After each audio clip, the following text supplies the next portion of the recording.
Subscribe करें हमारे YouTube channel साधना gold को और पाएं वीडियो सबसे पहले।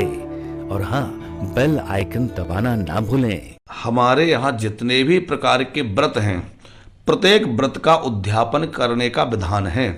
हर एक व्रत का उद्यापन करना चाहिए और एकादशी का उद्यापन तो निश्चित करना चाहिए, अवश्य करना चाहिए। उद्यापन के बाद व्रत ना करें ऐसा नहीं है।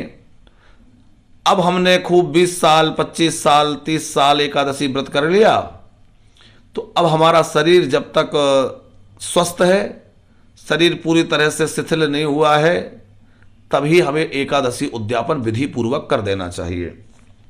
उद्यापन के बाद भी व्रत करते रहना चाहिए।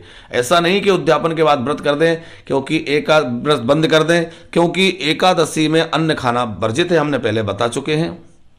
तो आप निश्चित एकादशी का उद्यापन करें, उद्यापन के बाद में भी व्रत करते रहें, सामर्थ्य अनुसार करें। और बहुत ज़्यादा यदि आप बीमार रहने लगे हैं या सामर्थ्य नहीं रहा है, बहुत अधिक परेशानी होने की स्थिति में ही व्रत को त्यागें, वरना व्रत नहीं छोड़ना है। आप फलाहार की मात्रा बढ़ा लें, आप दूध पिएं, फल खाएं और कुछ ग्रहण करें, व्रत नहीं त्यागना है और उद्यापन अवश्य करें। एकादशी के उद्यापन में जो मूल विधि है वो आपको बतला देते हैं। बहुत लोगों के प्रश्न आते हैं, महाराज जी एकादशी उद्यापन में क्या करना चाहिए। अब बात चूंकि झज्जर से हमारी माताजी कांता जी ने निकाल दी है, तो हम इस पर थोड़ी चर्चा करते हैं।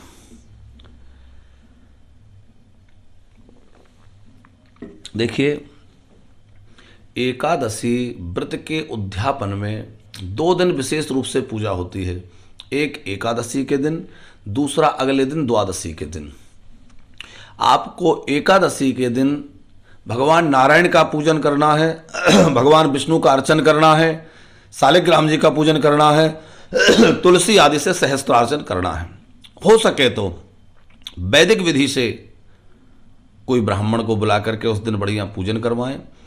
उसके बाद 26 ब्राह्मणों को और 26 ब्राह्मणियों को, मानी जोड़े से ब्राह्मणों को बुला करके उस दिन उनको फलाहार करवाएं। एकादशी तिथि में उनको कुछ दक्षिणा दे करके उस दिन विदा करें और निमंत्रित करें कि अगले दिन आपको भोजन के लिए आना है, क्योंकि एकादशी में अन्न नहीं खिला सकते और जब तक आप ब्राह्मण भोजन नहीं कराएंगे आपके व्रत का उद्यापन पूर्ण नहीं होगा। तो एकादशी तिथि में आप 26 जोड़ों को फलाहार करवाएं। वो 26 जोड़े आप अपने परिवार में से भी कुछ लोगों को ले सकते हैं, यदि आपको ऐसा लगता है कि 26 जोड़े मिलना कुछ कठिन हो रहा है। ब्राह्मण जोड़े हों ऐसा ध्यान रखा जाए। और क्योंकि ब्राह्मण का मुख, भगवान ने कहा है मेरा मुख है, मुखादग्नि रजायत तो ब्राह्मणोश्य मुखमासी द्वाहोराजन्यः कृता। भगवान कहते हैं ब्राह्मण का मुख और अग्नि का मुख मेरा मुख है, अग्नि में डाला हुआ और ब्राह्मण के मुख में डाला हुआ मुझे प्राप्त हो जाता है, ऐसा वेद भगवान कहते हैं। इसमें दुराग्रह छोड़ करके वेद की बात को स्वीकार करना चाहिए। तो एकादशी तिथि में आप 26 जोड़े ब्राह्मणों को फलाहार करवाएं और द्वादशी तिथि में आप पुनः भगवान का पूजन करें, हवन करें और पुनः 26 उन्हीं जोड़ों को बुलाएं। उन्हीं जोड़ों को बुलाना है अगले दिन भी, दूसरे नहीं।